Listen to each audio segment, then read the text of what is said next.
Hey, Dee, the other day I had a terrific idea for a teaser to start our episode. Okay, and And then I thought of it in the garden. When I came inside, I had completely forgotten it. So now I have no idea how to start this episode. well, I bet that was a good one. While you think about it for a future podcast, let's get started. I will get us started. Welcome to the Garden Angelus, where we chat about flowers, veggies, and all the best dirt. I'm Carol Michael from Indianapolis, Indiana. I have a suburban garden measured in square feet. It's about a third of an acre. And I'm Dee Nash from Guthrie, Oklahoma, where I still have a large garden out in the country. We are Garden Angelus because we love gardening, and we want you to love it too.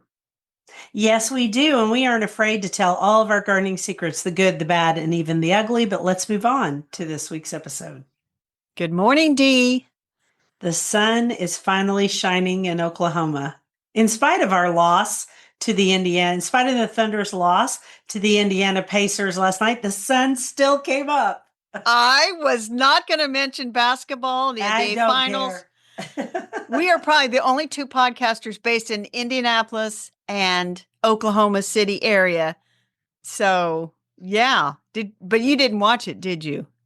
No, I haven't been interested in the Thunder for a while, which is going to make me lose every Oklahoma, follower we have. Sorry. Let's move on. How's your Well, wait, garden? wait. Let's just go Oh, ahead and get rid of all the Oklahoma people because I watched it to the very end.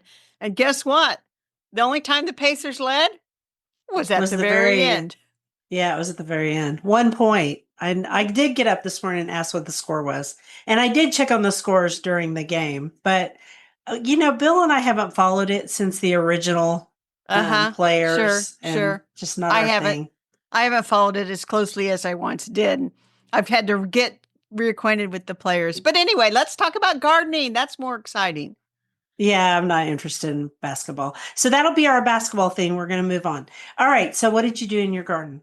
So I've started pruning the shrubs, and this year I've decided it's more of a process. So I trim some shrubs, and then you know that weird chipper shredder I have that stuff goes in and goes drops into a bin. Well, I just decided instead of like taking the trimmings to the mulching place or putting them in the trash, I'm chipping them here and then I'm spreading them out around shrubs and stuff in the back mostly because I don't think people in the front would understand it. And so it's like arborist chips, except it's shrubs. It is So arborist chips. yeah. Still, it's So Carolist chips. there you go. So I planted 4 shrubs that Bailey Nursery up there in Minneapolis sent me. There's 2 potentillas and there were 2 hydrangeas, and I had a spot in the back, believe it or not. I cannot believe I can cram more stuff in here, but Can't either. there was a place where I just have never really gotten anything going. So I thought, well, you know what? These need to go through a trial. That's why they call them a trial. So I planted them there.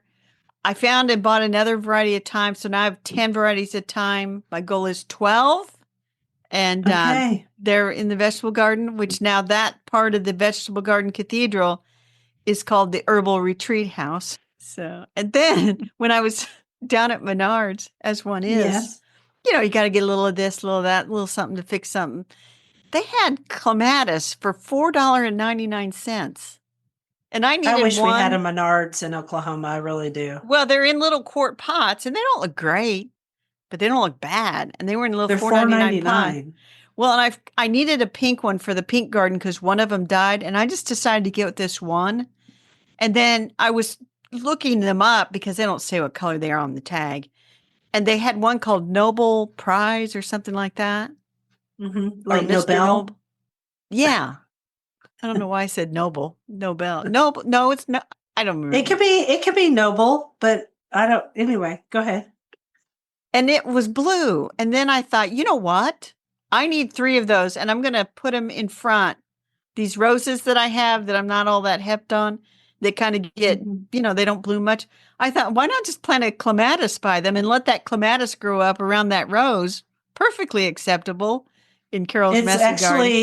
it's actually a classic pairing. So good job. So as soon as we're done here, I have an emergency trip to the Menards to get those. I hope they have 3 of those nobles for $4.99 because that's the price of an Oh, annual. right, right. The cat So just jumped on me and scared me.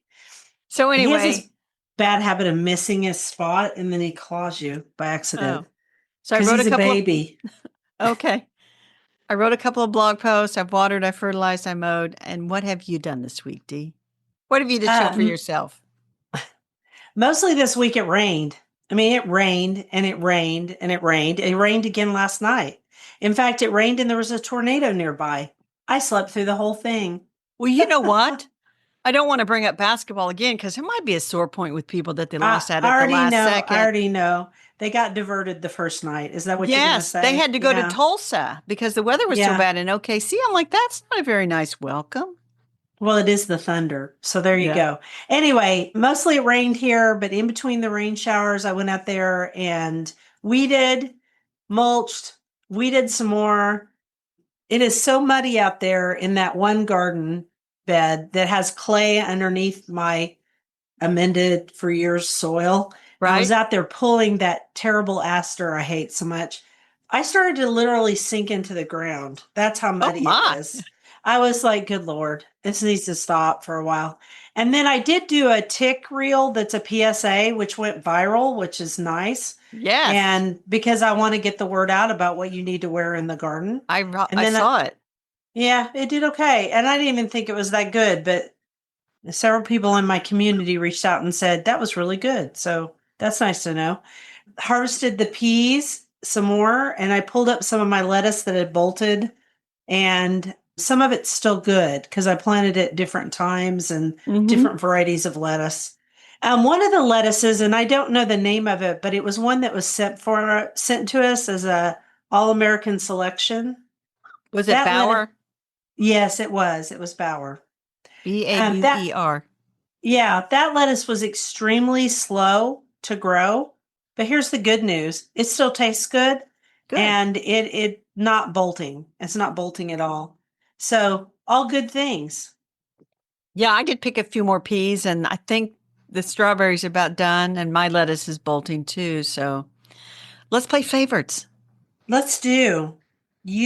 Oh no, we can't play favorites, can we? Oh yeah, we can. I'll go first. Mine are Tropicana canas.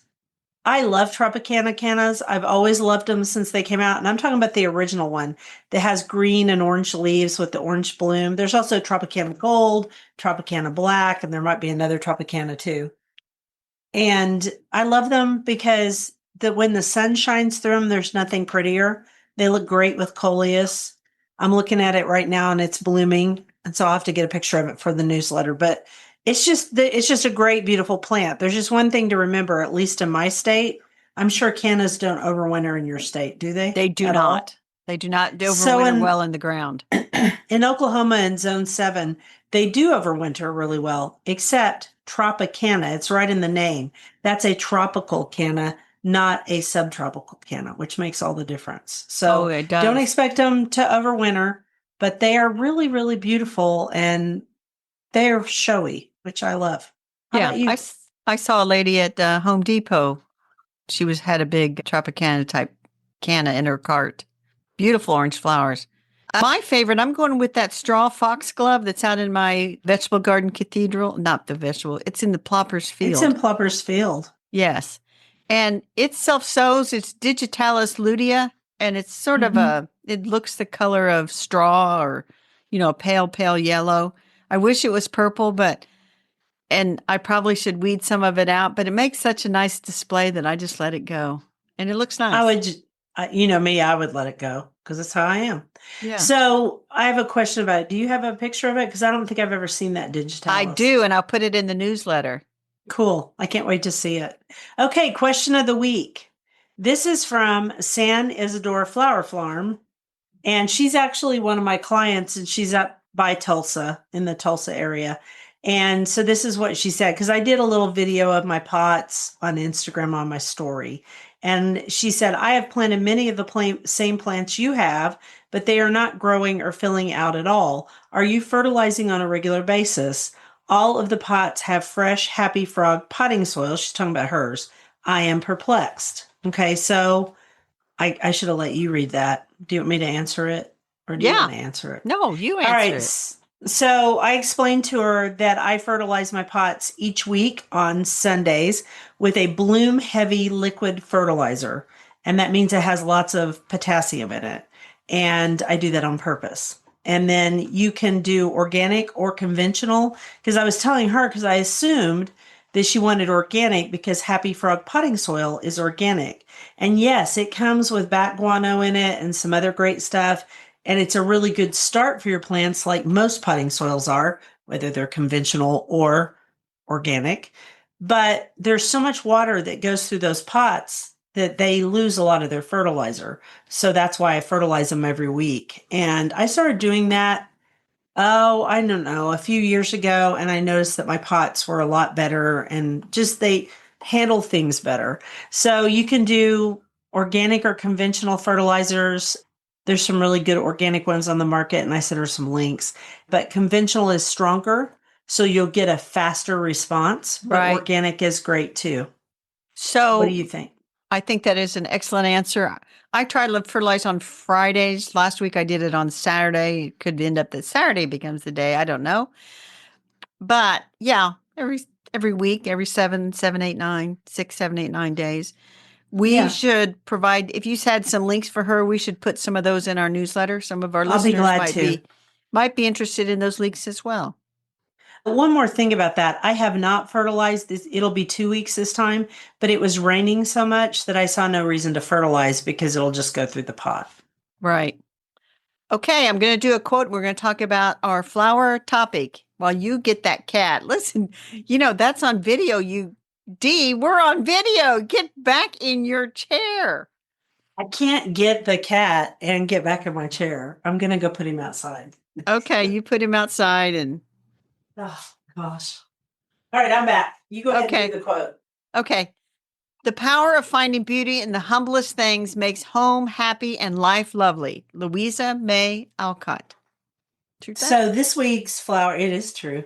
This week's flower is M. M is for, and I put the first flower because I have never heard this flower called that, and it's Mizzou, and it's a succulent. Are you familiar with this succulent? When I saw the picture because I looked it up on Proven Winners, I saw the picture Aptinia cordifolia, and it's actually in the daisy family, and it's called Livingston daisy.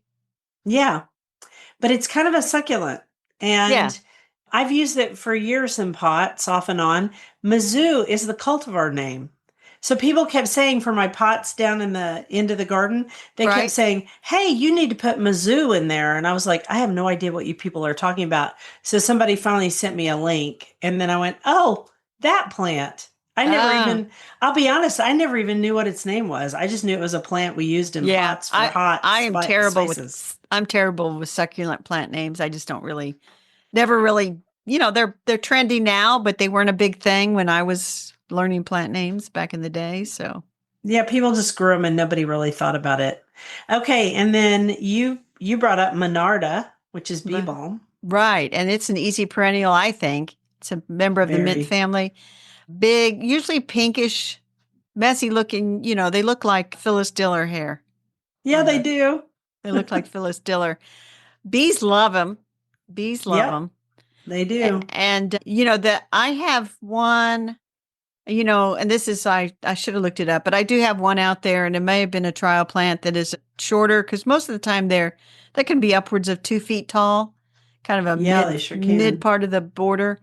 I have some that top out around a foot to 18 inches, which is kind of nice. Uh-huh. I have several different ones, and over the years I've grown other ones. And I do want to give a shout out for Monarda fistulosa, which is the native Monarda, and it grows in my upper pasture and does really, really well with no help from me at all.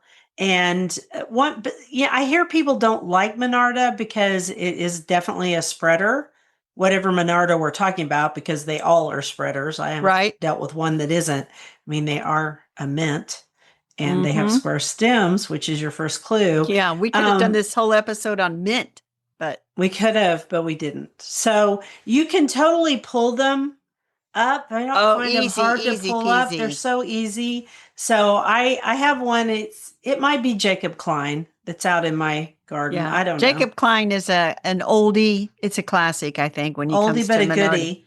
Oldie but a goodie. But when you have really, really wet weather like we've been having, sometimes they do get mildew, powdery mildew. But if you grow them out in full sun there and give them some air circulation, they're less likely to. So, Dee, I hate to say this, but M is for mildew, and I think you're in for a lot of mildew with all the rain you've been having. Oh, you think? Yeah, You yeah, we think? are. Yeah, and rust. Don't forget rust. We're having a lot of rust too. And people are very dismayed by it. Anyway, I had to give everybody a little pep talk on my stories the other day, going, do not compare your garden to influencers. No, they're cheating all over the place. Goodness Well, gracious. they aren't telling you anything about what it takes to get that big handful of flowers or big giant thing of flowers. They don't tell you all their secrets. Yeah, what book was I reading? Oh, I'll have to put the link into it and look for it. But Mrs. Wong mystery series. Yes.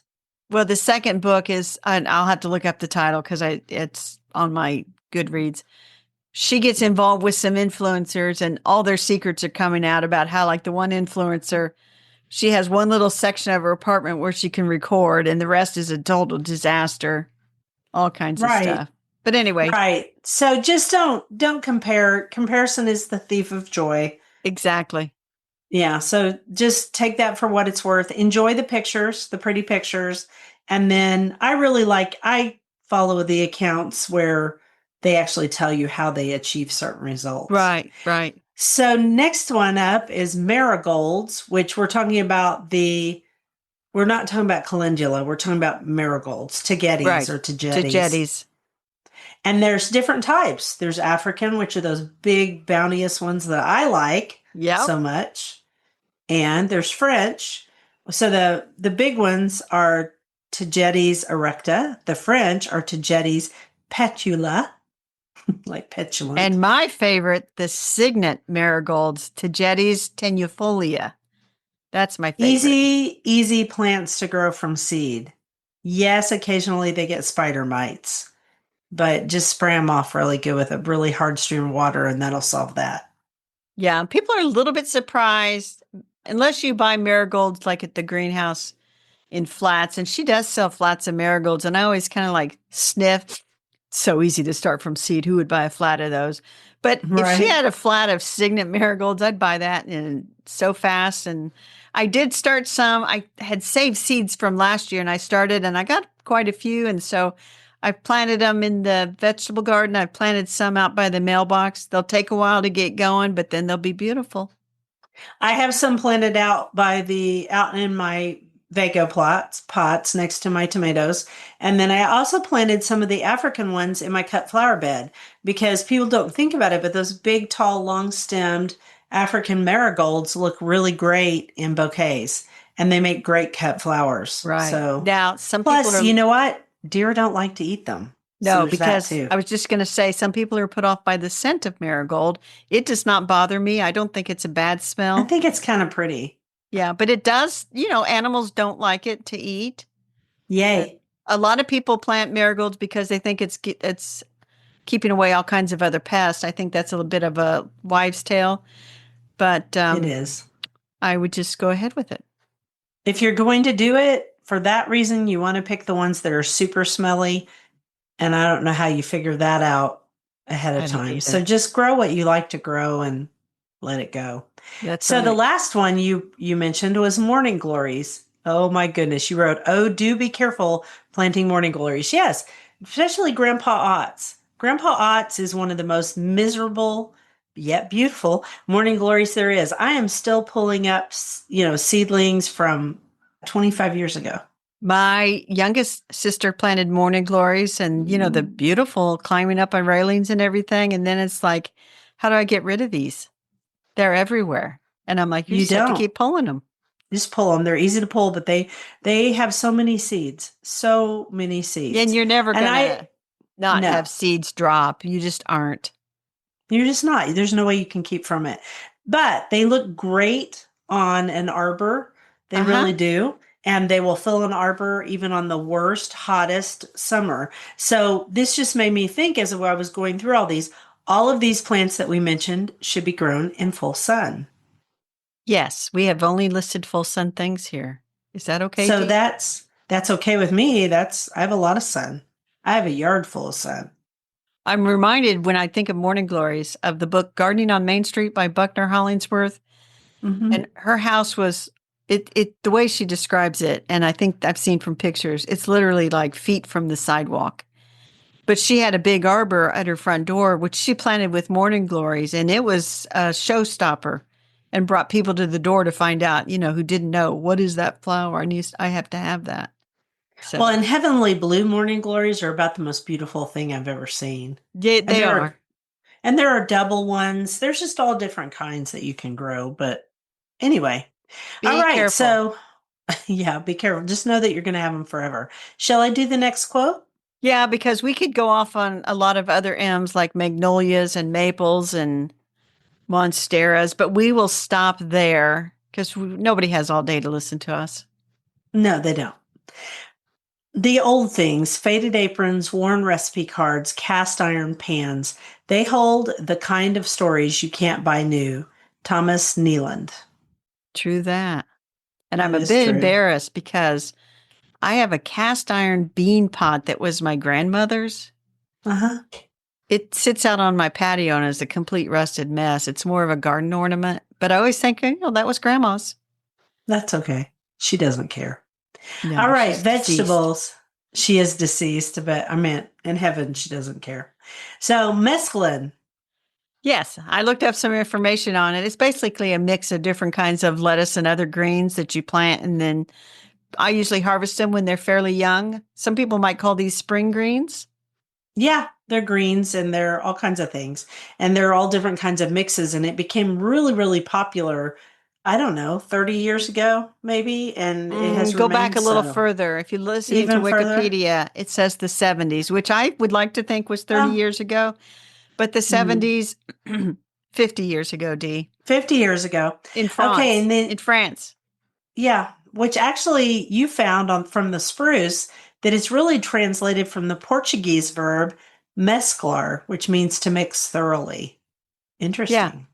And you can make your own mix if you wanted to. It would be so simple to do. Hmm. The greens that you like, tons of mixes out there. I think it was botanical interest for the longest time. That was your thank you packet. When you got a bunch of seeds, they would throw in Yeah. some mesclun seeds because Hmm. in the spring, it's easy to take a little container out by the back step and just plant a few, and then you have them pretty quick. You do. They grow very fast. And then you cut them, and then they keep on growing, and you get more until it gets hot. Yes, So and then you're done, then as you're per done. usual. And then you eat something else for a while. So, and oh, and I read recently, and actually this was in the Atlantic, which I don't read very often, but it popped up in my feed and it said, if you want to not get sick, don't buy those mixed salads anymore. It said, stop I buying those. I And I never was buy those like, salad mixes. I don't buy them. No. Nope. I used to, but I don't anymore. So just that type of mix you don't want. But mesclun is great. I I buy whole heads of lettuce and then I cut it up for my salad and then I have it in a bowl in the refrigerator. But I know it's like I've triple washed it and everything, so I know it's clean. But anyway, M is Plus, for if you cut off the bottom of it first where it mostly touched the dirt, you're less likely to have contamination because that's the big issue from the well, soil. Plus, it yeah. makes it easier to clean. All right, keep going. M is for mortgage lifter tomatoes. That made me laugh. Yes, I used to grow that. I have grown that many times. But there's a big controversy over mortgage lifter. It goes back to the Oh, really? 1920s. And so there's several different types of mortgage lifters. And so there was a guy named, and I got this off of Wikipedia, William Essler in Barbersville, West Virginia in 22. He started the mortgage lifter variety. And in Hmm. 1932, he registered mortgage lifter as the name. But then there was Hmm. another guy who had another tomato, Radiator Charlie's mortgage lifter, which was another guy. He didn't die until his son died in October of 2012, Radiator Charlie's. So Okay. anyway, there's several different mortgage lifters out there, Radiator Charlie's and then the regular mortgage lifter. But it's a So big I've one. grown both of those. And Yeah, here's the thing that, the story is the original story is that this person sold so many tomato plants, they were able to pay off their mortgage. So henceforth, this was a mortgage lifter, right? We don't right. even know if that's true, No. but it's a great name and a great story, which is part of the excitement of heirloom tomatoes. Yes. Everybody likes a good story, right? That's right. And I can see these two people like, you're a mortgage lifter.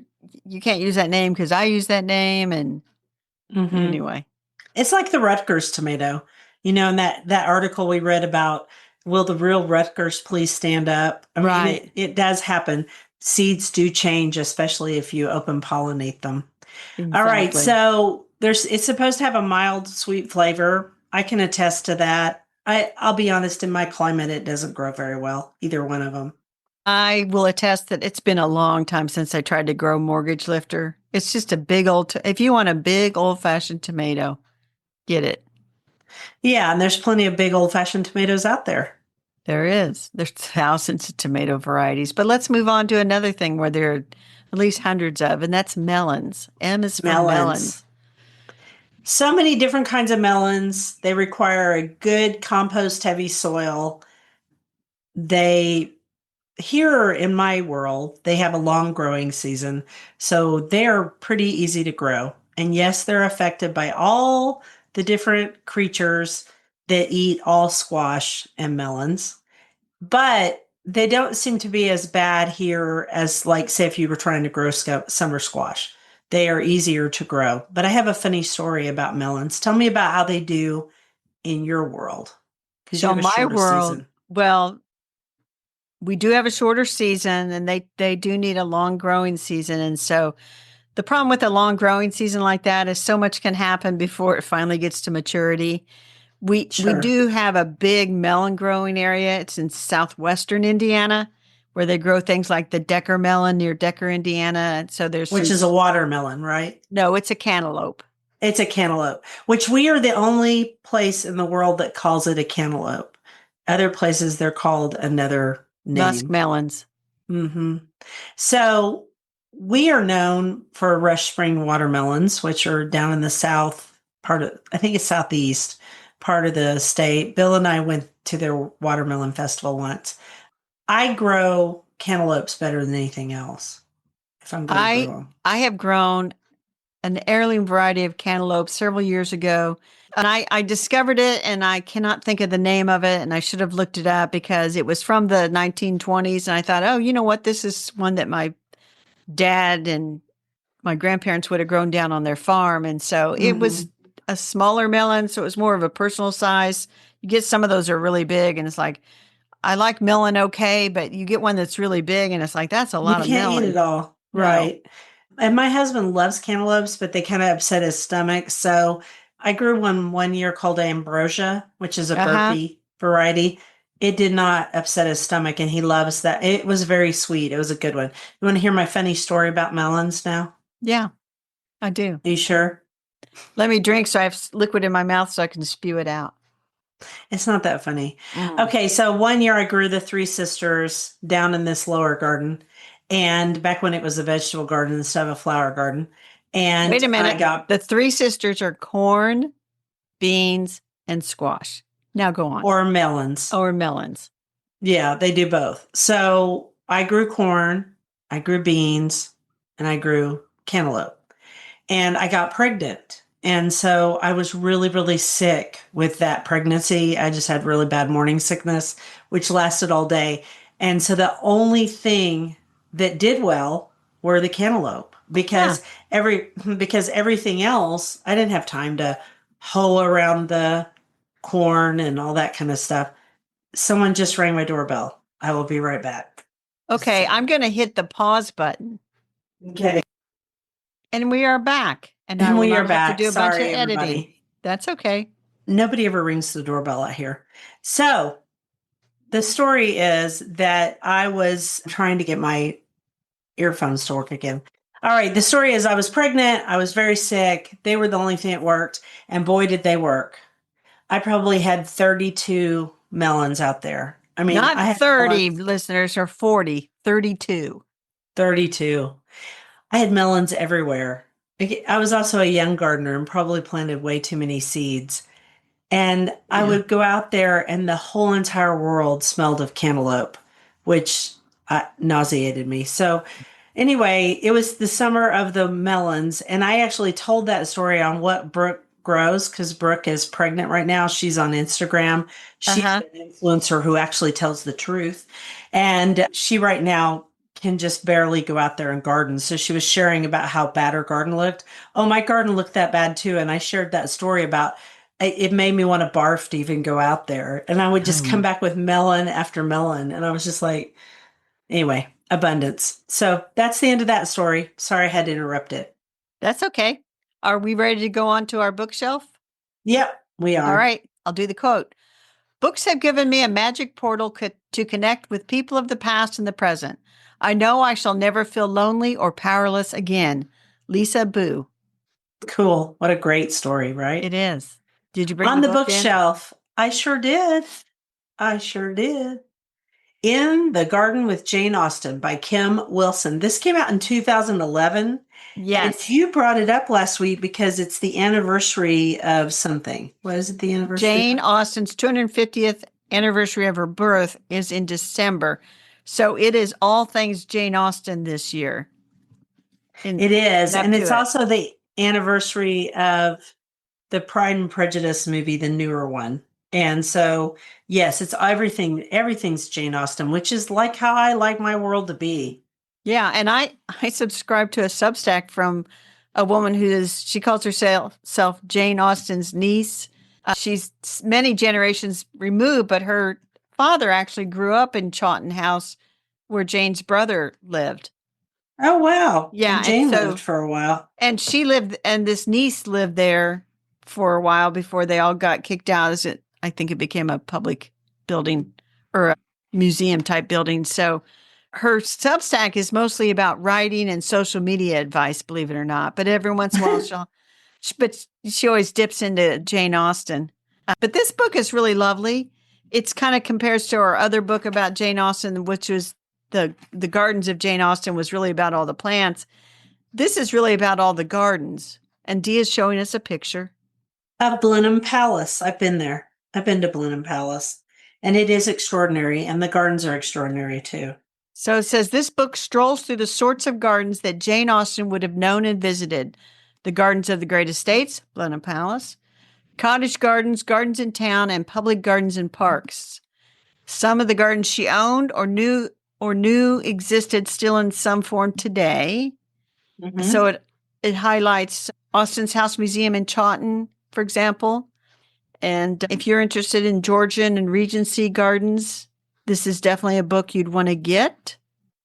Yeah, and it would be a good book if you're planning to travel to Great Britain because it could give you some ideas of places to go. I've been to some of the places in here.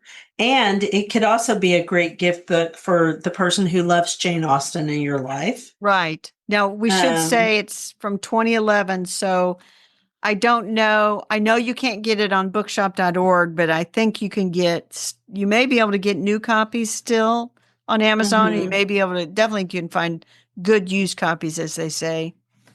Yeah, you certainly can. And it's well photographed and it also tells you about different aspects of gardening in the time period. So it's pretty Yeah. cool. Like on page 49, it's got recipes for Mrs. Norris's dried roses. Yeah. And so they've got bags to scent your linen. You take rose leaves dried in the shade, cloves beat to a gross powder, and mace scraped, mix them together, and put the composition into little bags. And that's from the Toilet of Flora, 1779, or Toilette Mm. of Flora. Toilette. Toilette. And mace is the outer covering of the nutmeg. Yes. And it smells a little bit like nutmeg. So The yeah, they kitten's back in here. how would the kitten? Oh, because Dee came back in and she left the door open. I did. My bad. Anyway, it's a really good book, and she loved gardens and writes about them all the time in her books. So it's worth reading. Yes, In the Garden with Jane Austen by Kim Wilson, published in 2011. That is our book this week. I'll do the next quote.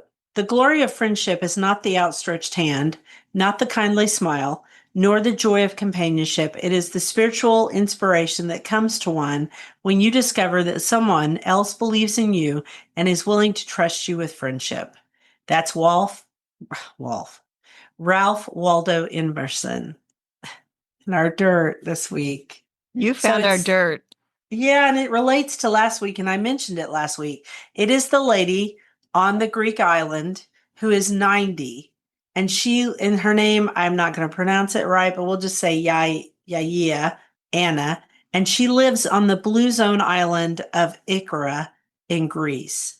And so her theory about life is wake with the sunrise, eat a plant-based diet with local wine because the Icarans make their own wine. It's a white wine. Do laundry by hand and spend time with your family. Yeah. Well, those were the things that I picked out from the video that I I thought think she that's did. true. Basically, eat a simple life. Lead a simple life. Yeah, and don't worry about whether, you know, don't don't spend too much time on the internet, Yeah. social media, because you know what? Everything yesterday was about two very famous men fighting. I'm just going to say it that way. And what does that have to do with any of us at all? Nothing. Here's the thing. It says we weren't built, or our brains weren't wired to have news fed at us 24/7. And Yeah. so the less time you can spend online, especially in the evening, I think, is it the better. The funny thing was, it didn't happen just now. When I clicked on that Instagram link, I think on my phone, Yeah. no, it was been on my other computer. It's like the whole Instagram thought I was Greek and put everything in the Greek language. That's funny. All Well, the menus. this one didn't, so that was kind of cool. And it Yeah. actually, the link I found was on a deal called Greek Gateway, but it was taken from the Blue Zones deal. And I just thought that her life was really, really interesting. And, Yes. she starts with oatmeal. Oatmeal's Yeah. really good for us. We should all eat a lot of oatmeal if we can. All So right. that's our dirt. I'll do a quote. So, what if instead of thinking about solving your whole life, you just think about adding additional good things one at a time? Just let your pile of good things grow. Rainbow Rowell. Row. I don't know. Just add good I just things. love that idea, letting your pile of good things grow. Yeah. All right, rabbit holes. It's not really a good thing. I've been on a true crime kick this week. I really have this thing, not about the crimes themselves, those are terrible, but I'm really interested in the DNA technology and how it's advanced and how they catch these bad people. It just makes me happy every time they catch them. And they're always so surprised. That's my Yeah. rabbit hole. Yeah. I watch one every day at lunch. So But yesterday, a friend called and she was like, "Do you want to talk?" And I thought, you should turn this off and talk to your friend. So I did. I don't have any deep rabbit holes. I found 3 new lost ladies of garden writing just by going to Good the bookstore grief. yesterday afternoon during the rain, and I found one there. I'm very proud of myself. I didn't buy the book because I was like, oh, this one's available to read off the internet, so I'll just read it off the internet. Spent an afternoon fiddling with my website. I spent a lot of time cleaning up my email subscriber list to my blog post, and I did manage to write a blog post about 8 types of mowing. See, I'm thinking about doing an Instagram reel about weeds, about identifying the weeds in my garden and how I take them out of service. That's a good idea. The other thing, and I just thought of it because I'm wearing this t-shirt that's got this dragonfly on it. Mine has a daisy. Uh-huh. Well, I saw this thing I think it was on Instagram where weird things show up, where this fisherman, they get like a fake dragonfly and he clips it to his hat. So it's like sticking up in the air. And supposedly, because the dragonfly is a predatory insect, it It keeps is. away the mosquitoes and the gnats and other bugs because they don't want to get near the dragonfly. Hmm. And so I just had this brilliant idea, Dee. I should Yeah. buy one of those dragonfly clip-on things when I go out to the vegetable garden or working out in the garden, and then mosquitoes wouldn't bother me. Sure. Don't you think that's a good idea? I think wearing permethrin clothing would help with that, but that's just me personally. Okay. Yeah, that too. Let's go ahead and do our garden commissions. Mine are easy. Here's the kitten who's being awful. Weed and mulch, fertilize those pots, and Chelsea chop and deadhead. That's what I Yes. got to do this week. I need to fertilize. I need to finish trimming some shrubs, mow, because its grass is really growing pretty good. Finish any Chelsea/Indy 500 chopping. Get everything planted. I have 9 perennial plants from Darwin Perennials that need to go in the ground. I need to find 2 more varieties of thyme, and I need to go back to Menards to get those $4.99 clematis that are calling my name. I You hope they're still do. You there. better go do that quick. I'm going to go right after this podcast recording, Dee. So let's wrap this up. Thank you for listening to The Garden Angelist. Hit that subscribe button so you don't miss a single episode. We publish every week on Wednesdays at 12 a.m. Eastern Time. If you subscribe to our free newsletter, you get a link to listen to the podcast a whole day early and links to the products we discuss. Some are affiliate links. Plus, go over to YouTube and see us in person. Full episodes show up on Tuesdays. And if you want to help support us, use our affiliate links. If you buy something after clicking through on them, we earn a small commission and it costs you nothing extra. Or you can set up a monthly subscription through Buzzsprout or make a one-time donation through PayPal. Thank you to everyone who has done so. It helps us pay for podcast hosting. It was lovely to chat with all of you over the garden gate. Bye until next week. Bye, everybody.